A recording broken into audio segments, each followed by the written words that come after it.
will be Jim Meyer, a well-known local writer, columnist, comedian, all sorts of things. I was just reading his introduction. Now grown up, and this is from his website, and walking this world as a comedy Highlander, Jim Myers has been called the greatest force of laughter the earth will ever know. He has been called a ray of light in a world overcome with darkness. He's also been called Mike by the Chinese woman at the sub shop who never remembers his name. Well, we remember his name, Jim Meyer. Whoever wrote that must really like me. Oh wait, that was me. This is a bucket list crosser offer, actually, to work with Mr. Mencken here. I never thought I'd be able to check that one off, but today. And I think you'll appreciate what I'm going to read. It's another Baltimore humorist, 70 years later, writing about pretty much the same stuff. So this is from a magazine called Grist that I write for, based in Seattle. And it's a trip I did right around Christmas to the Creation Museum in Kentucky. So here we go. Early on a Thursday morning, 6 days after a giant feathery serpent failed to consume the planet, as the Mayan calendar ended and the world didn't, I left Louisville looking for answers. It looked to be a long one. I had a 2-hour drive ahead of me, and I wanted a full day at the Creation Museum, a state-of-the-art Bible-based science museum in Petersburg, Kentucky. One thinly understood ancient text had failed to tell me when the world was going to end, but maybe another could tell me how it started. The Creation Museum opened to long lines and international attention in May of 2007. The museum is huge and cost a whopping $27 million to build. It sits on almost 50 sprawling acres just a few minutes from the Cincinnati airport, putting it, according to Ken Ham, president of both the museum and its parent organization, Answers in Genesis, within an hour's flight of 69% of America's population. While the location might make geographic sense, Kentucky's topography makes it an odd fit. Most of the state is lumpy, like a great earthen bedsheet rumpled by the crashing of continental plates. And that Kentucky earth is full of dinosaurs. One would think it'd be hard to reconcile all those lumps and fossils with a worldview that smashes the entire history of the universe into 6,000 years.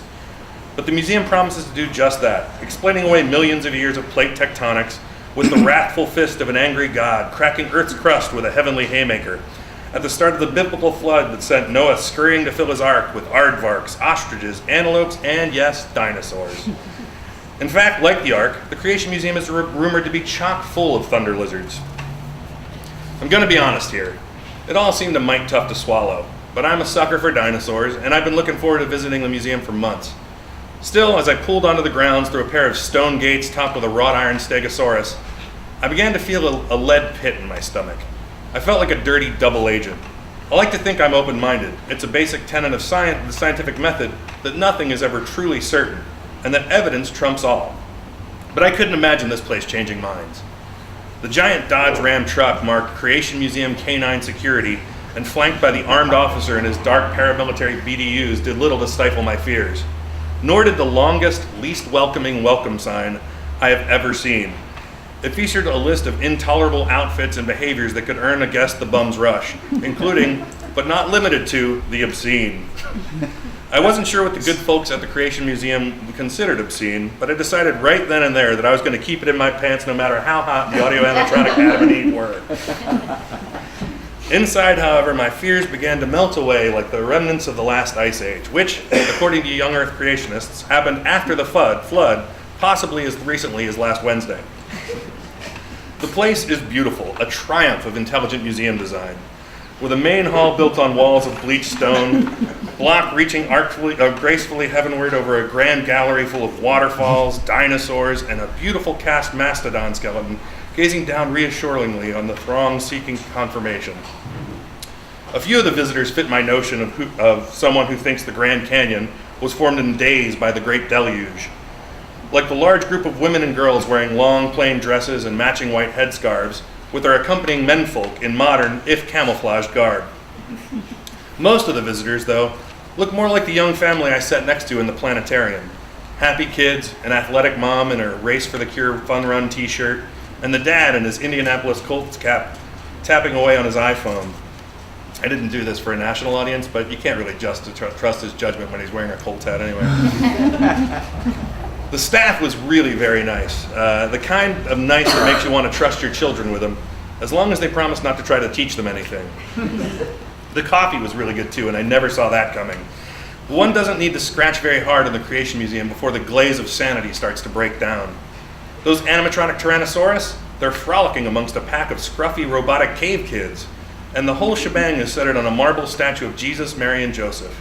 In fact, in every exhibit, the good Lord himself, not itself, or him forbid herself, stands at the center.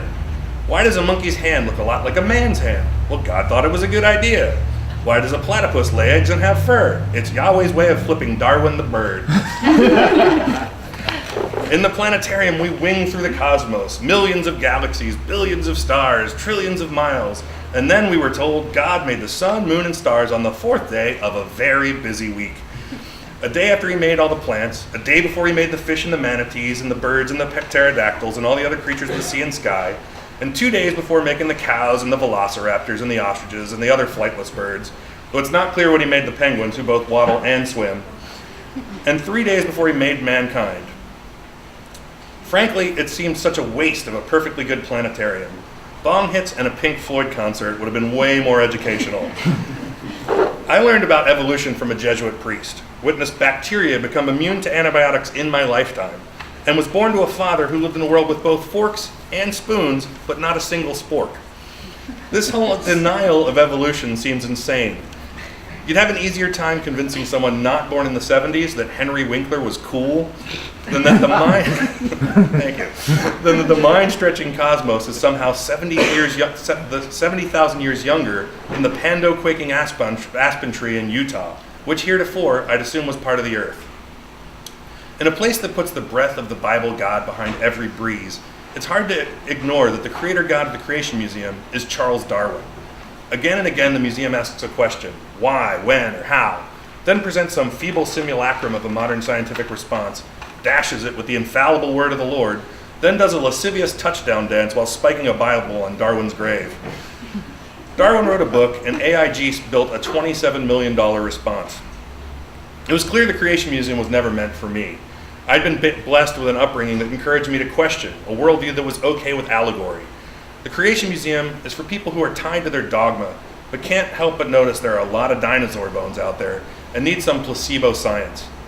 Plus, their kids want to go to the Natural History Museum, and this place makes a nice placebo for that as well. I had apparently failed my test of faith, and in the Garden of Eden, I faced my greatest fear. Audio animatronic Adam and Eve are super hot. And since the Bible says they were naked, you'd better believe they're naked. Of course, the Bible doesn't say they weren't constantly standing behind strategically placed modesty fronds. So the first couple comes off like a prehistoric Austin Powers. But all the lascivious, all the luscious foliage in the world can't hide their rippling middle brown torsos. Middle brown is the color that all the early people were, apparently. There's even a graphic to explain this original skin, which, if you're wondering, looks like an Italian in winter without the gold chains or the crucifix. It's all just so sexy, and not just the naked torsos.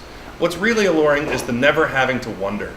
Down at the Science Center, you'll learn the planet is 4.5 billion years old, but you've got to ask yourself, why the hell is Earth here at all? And what are you supposed to do while you're riding it? There's none of that at the Creation Museum. You're here because God said so.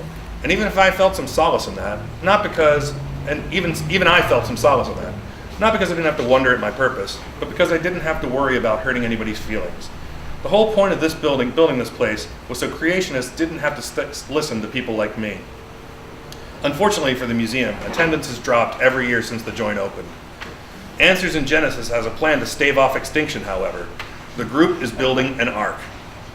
And an Ark Encounters amusement park to house it. So far, it's only raised about 12 of the $172 million it will need to complete the park. But the great state of Kentucky is giving a $43 million tax incentive and another $11 million in road improvements to help build it, which might seem wasteful in the face of huge statewide budget cuts, but if sea levels rise high enough, Kentucky might get a great big laugh at all those Ark-free states. If the ice caps do melt and the seas rise again, the fine folks at the Creation Museum will have some faith-based retort to the science at hand. It wasn't greenhouse gases. The Holy Spirit made chili and the good Lord got the winds. Which was all part of his plan, as was the Kentucky Ark and its conveniently located petting zoo. Until then, we'll have to take it on faith that the Bible tips the scales on all that pesky evidence. If you don't believe me, pack up the family truckster and head on out to the Creation Museum, where unlearning is fun. Thank you.